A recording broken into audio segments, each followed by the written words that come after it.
If the 2020 M1 MacBook seemed a bit old to review, wait till you see what I'll be reviewing today. Things went a bit over the top with all those Mac reviews. People were starting to point fingers, accusing me of being an Apple fanboy sheeple bitch. So this is not a small and light laptop review, au contraire. It's about a big boy of a laptop. I've had it for many years, but it took so long to review because I had to get my crane operator license to move it between shots.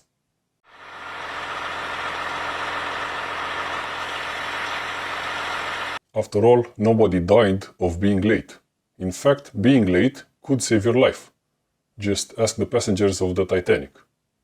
Today, we are reviewing the 17-inch mobile workstation from HP, the ZBook G3.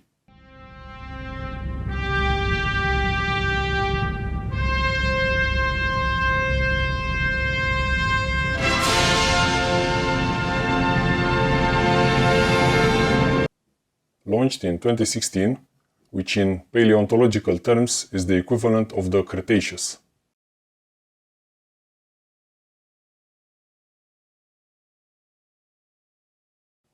Some discoloration here and there,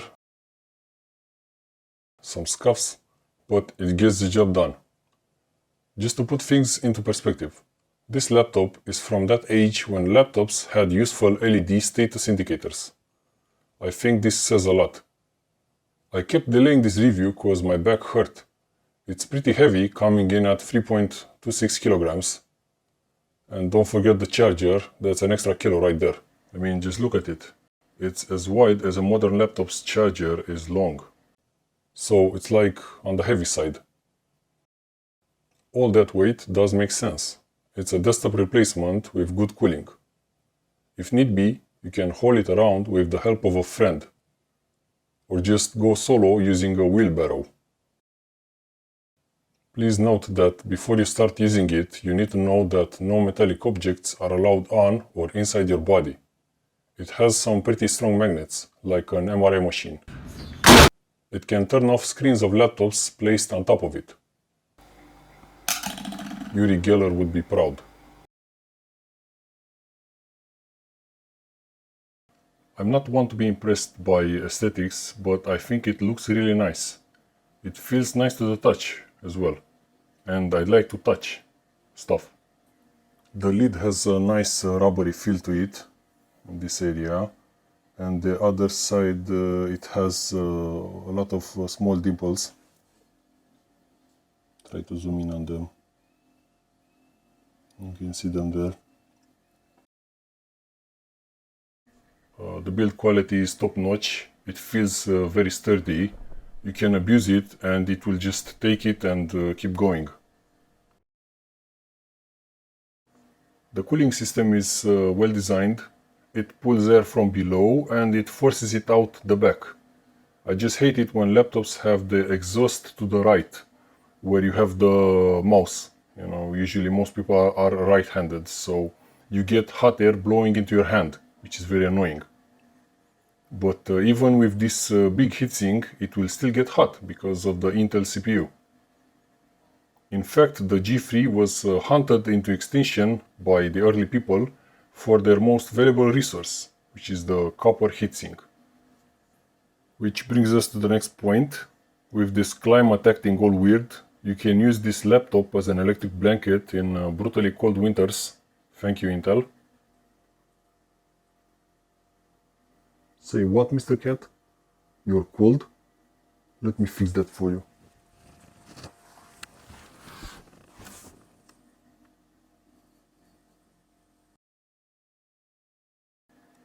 It has two Type-C USB ports.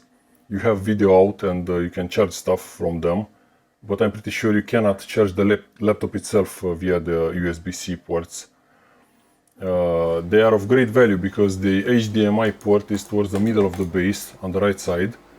And again, if you plug in the cable there, it gets in the way of the mouse. So it helps to have these USB Type-C ports a lot further away, further up on the base. The lid goes back quite a decent way, which is very helpful for when you're laying down in bed and want to do some work. The color accuracy of the screen is also good. I keep noticing that even enterprise grade laptops workstations for their base level entry specs, let's say, have very bad screens with washed out colors where the red is actually a pink and stuff like that, which is embarrassing. Having a dedicated GPU with driver support means you can install the latest drivers. And you can also run After Effects, because After Effects has a minimum driver version which allows you to run the software. But I don't recommend this because the Intel CPU is very old and slow, so yeah. Maybe DaVinci Resolve would run faster, the studio version, which uses the GPU, because I always noticed on the same machine, DaVinci always runs a lot faster than After Effects. Going back to modern day specs, we have 5 GHz wireless on a 10-year-old laptop, so impressive. The trackpad might look small compared to the industry-leading MacBooks, in terms of size, but it's very accurate. It's a pleasure to use. Having 3 physical mouse buttons above and below the trackpad, it's even better than the MacBooks, to be honest, because I really need those mouse buttons. A lot of 3D software needs middle mouse click for 3D orbit, or just even in 2D you need regular panning, so you can do a lot of work without using a mouse. Even when browsing, the middle mouse click is very useful, as you can close a lot of tabs real quick. It comes with 2 NVMe slots. Again, this is a 10-year-old machine, so it's still holding up pretty well. The palm rest area is so big that it can be used for dining. The speakers are good. Now, I'm not saying you could use it for weddings or funerals, but the sound quality is very good, and also the volume can reach nice levels.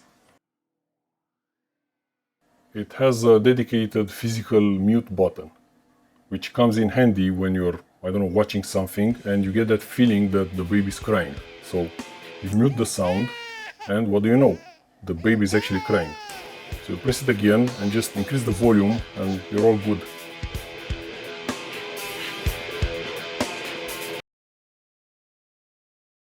It has interesting BIOS settings that allows it to turn on when just opening up the lid, which helps protect the physical power button. I had the laptops in the past where the power button just died. So if I can protect it somehow, why not? So 10 years ago it came with 32 gigabytes of RAM. So it's so much RAM that it shows with the naked eye, so you can literally see the RAM through the vent holes. And of course this is not the maximum capacity. I think 64 is the maximum.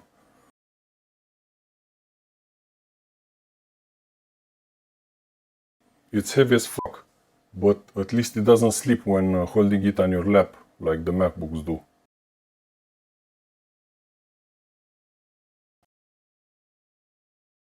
Stop. Warning. If you are a tech elitist and only enjoy the latest and greatest devices, do not watch any further. The screen bezels are big as fuck. Some modern computer enthusiasts may suffer panic attacks when seeing such gargantuan bezels. They are like a finger wide at the sides and more than a finger wide at the top. The charger is so big and so heavy, I'm pretty sure it has its own gravitational field. The cable is so long and thick, you could hang it to a small car. It doesn't support Windows 11, but I don't know, who cares, since Windows 11 is utter shit. So I may be in the wrong here. I think this is a positive, not a negative. After all these years, dust will build up in places where dust is not supposed to be in. So that's nasty. The rubber on the bottom of the base is starting to break apart. This started like, I don't know, 2 years ago, let's say. which is not aesthetically pleasing, but it also makes a mess because you keep finding pieces of hard rubber everywhere. The design itself is timeless. Only the thick bezel hints of its true age. That and the rubber on the bottom that started breaking apart a couple of years ago. It still copes with daily regular workloads, browsing the web, editing docs. As far as I know, the modern internet is the killer of old hardware, due to the complexity of web pages and multitude of stupid ads that randomly pop up.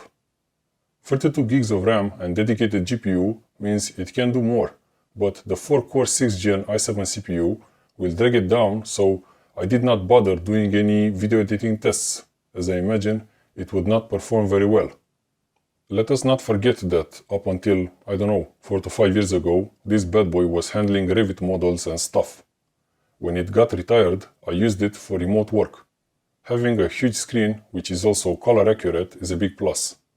The battery was swapped some years ago and it's still in good shape. It can last 5 to 6 hours in remote work.